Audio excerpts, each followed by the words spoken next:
Recently played Cyberpunk and it led to some deep reflections. This video is for anyone who can't seem to stick to a single game and anything else in their life for that matter. Wait, this is deep. Holy shit. This has 1.4 million views on a 20k subscriber channel. This must be insane. All right, let's watch it. I'm in. How you play games is how you do everything. It sounds a little dumb and clickbait at first. Damn. In this video, Jackie. I kind of want to talk about what that really means and what you and I can do with that information to make some positive changes in our lives. And I'm going to refer to some recent experiences I've had and some things I reflected on in the past few weeks. So recently I've been playing Cyberpunk for the first time because a lot of my friends mentioned how good the new DLC with Idris Elba is. And Is that the one, the president one? Because I never finished it. I got bored. I played the whole base game and I never finished the DLC. I got bored of it. It was a no-brainer. The catch is the DLC doesn't start until later in the game. And a lot of people recommend that you finish most of the content in the base game before you start it. No problem for me though, I thought. I've been meaning to give the game a try, which I wrote off when it first came out due to how bad Was it looked at Cyberpunk launch. good? I thought the game was good. Instantly. My only thing was the driving controls kind of sucked. Like really into it. And chat kept fucking blaming me, say crash, crash, crash. No, the controls were fucking terrible. I think I clocked in like 30 hours in a week, which is a lot considering I got other obligations. By like week 2 though, I started to slow down because I was just getting bored of it. A few days later, other games and things started to grab my attention, and I dropped the game before I even got to the DLC. It's hard for me sometimes to finish games if I'm not super into them, even as a streamer. And I have an incentive to finish it, you know what I mean? And like people are invested and want me to finish it, but especially if you're like a 9 to 5 and you're actually working and school, like you only have so many hours, it makes sense. What Cyberpunk did do for me though was make me want to watch John Wick again after seeing virtual Keanu Reeves do his thing. And that's where I heard this quote. Wait, that's what happened to me. Wait, remember I played Cyberpunk and then I watched, you just said it, I'm blanking. And that's where I heard you want to watch John Wick again. John Wick on my flights when I was traveling. After seeing virtual Keanu Reeves do his thing. And that's where I heard this quote. How you do anything is how you do everything.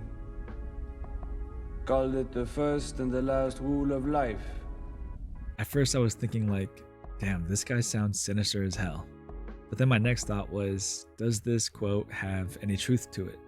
And if it did, then it would also mean that the way I play games mirrors the way I do everything, the way I live life.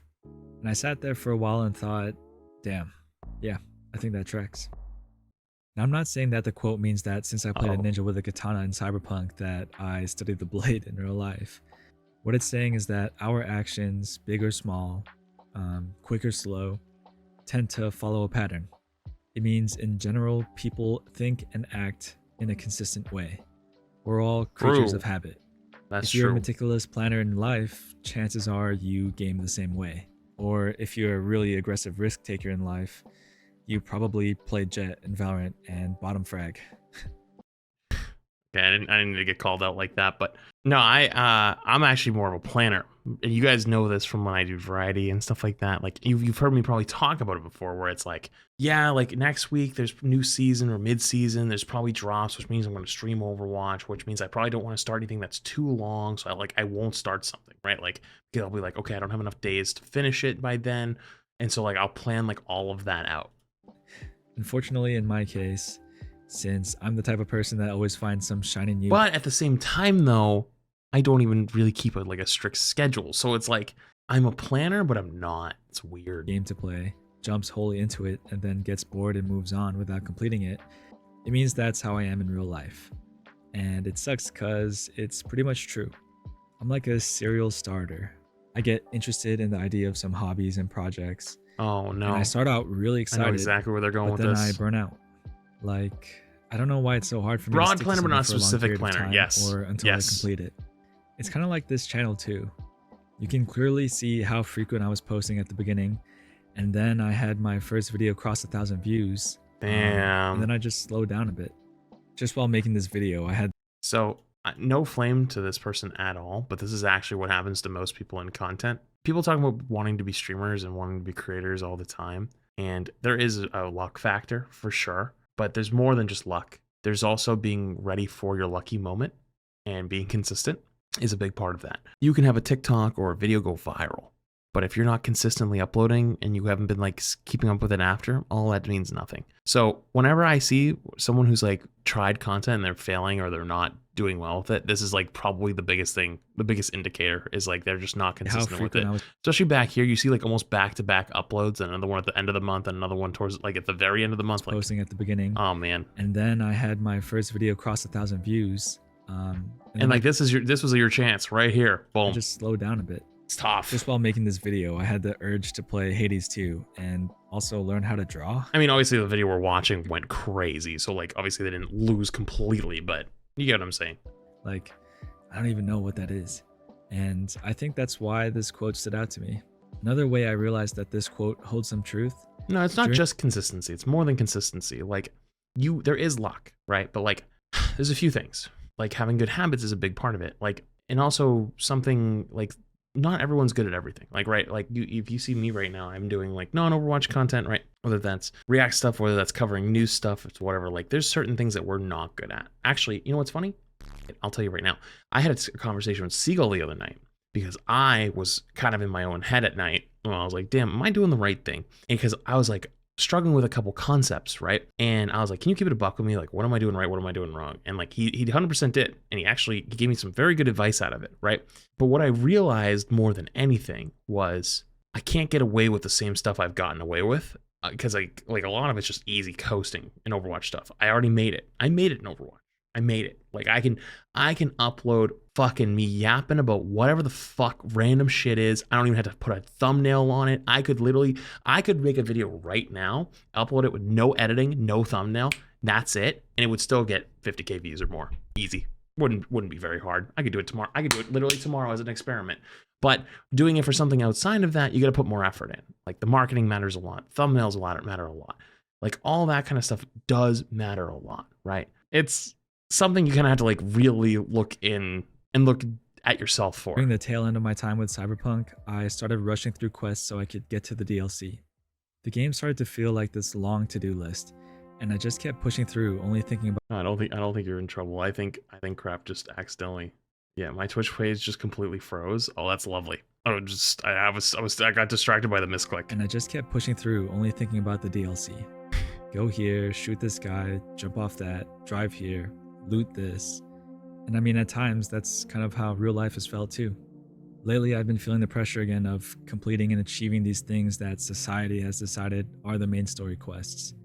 Right now, if I had a quest tracker floating in my head, it would say, get generational wealth, start a family, find your purpose in life. And I've been trying to achieve these things. Damn. Just like Cyberpunk. That's everyone's, I feel like, though. No? At all. And I'm straight up not enjoying it. So like even to their point, I feel like it's not specific enough. You know what I mean? Like I feel like every person on the planet could say that those three things are their dream too. End. You know? I need to go here, do this, kiss up to this manager, buy this stuff to keep progressing in life. I wasn't always obsessed with meeting these expectations though, just like how I didn't always rush through game content. I remember my first time as a kid playing Skyrim, wandering wherever my curiosity took me, and coming across these really fun side quests and locations that made the world feel probably had more time to do that though. I'd check out every cave I stumbled on and talk to every NPC. And you'd have time. I had zero concern for the dragon that was going to end the world because I was out here hanging out with the companions, trying to become a werewolf. My gaming style back then mirrored my outlook in life. I was still a curious kid discovering how I fit in the world. But time is a big part of it. It didn't really matter. I didn't know the luxury of time. Back then I was practicing being present and enjoying my time with the game. And I need to be more like my younger self in that respect. The good thing is that but that's hard to do because once you become an adult, and I've talked about this with Overwatch stuff in the past, right? Like why a lot of games like Apex, Valorant, Overwatch, Fortnite even now, Halo, it used to be that way. Call of Duty is another big one. Like they will always survive because people love familiarity. And they love being able to come back to something that they've already put in time and investment into, and they don't feel like it's a big like a big step forward or a big time commitment to try something new, because they, instead of having 8 hours of free time a day, it might be 1 or 2, and you don't have the same freedoms to like just go fuck around and play whatever Skyrim for 8 hours, or 12 hours for 2 straight days in a row on the weekend, right? It's like you gotta go get groceries, you gotta make sure that you got pet food for the dogs, you gotta take the dogs for a walk, you gotta, your sister needs a favor, like they need to watch the kids, or you know what I mean? It's like you don't got time. Use the You don't fact got that time. we act and think consistently to make small tweaks in our life and snowball them into bigger, more impactful changes. I mean, there's even a whole book on this called Atomic Habits, which you've probably heard about if you're into the self-help niche. All right, I'll pause for like 2 minutes. You guys got ads? You plant a small seed of change and you just stay consistent with it till the seed roots, and boom, you got a big tree. If I want to become someone who commits to hobbies and personal projects and sees them through, then I need to start by finishing what I set out to do in video games. And if I want to get back to enjoying everyday life and not be lost in my head about these lofty plans, then I can start by not rushing through game content and instead just taking it slow, finding the fun in the moment-to-moment gameplay. And the idea is, if I make those changes in something as small as how I play games, then it can start to affect the way I read books, the way I work, the way I dedicate time and energy to things that matter to me, and That's a cool ass tattoo. the way I live life. So that's been the challenge I've set for myself. If you have big ambitions like becoming more of a leader, The way I found that ends up being super, super helpful is taking really small steps and having small goals that are attainable, and you keep yourself honest for those small goals. Keeping yourself honest is very, very important too. You can have bad days, you can have bad weeks, but you gotta always get back up on the horse, even if you fall off. or being more adaptable, the best way to start is by starting small and staying consistent. If you want to be more Okay, fair kind, enough. then you got to stop the urge to flame these people that you are playing with. These small tweaks that we can make while we play games No. Flame the fuck out of them. can end up being much more impactful in the long run. Flame the absolute 'Cause fuck how you out of do them. anything is how you do everything. Cool? Thanks for watching, y'all. Please like and subscribe. That was a really good video. That was actually a really, really, really good video. Hopefully they keep things consistent. I'm gonna take a peek at their channel. They've been keeping consistent? Decently so. There's a big jump in there from 4 months to 1 month. You could probably, gotta be a little bit, but that's okay. Very good video though. Very, very, very, very good video.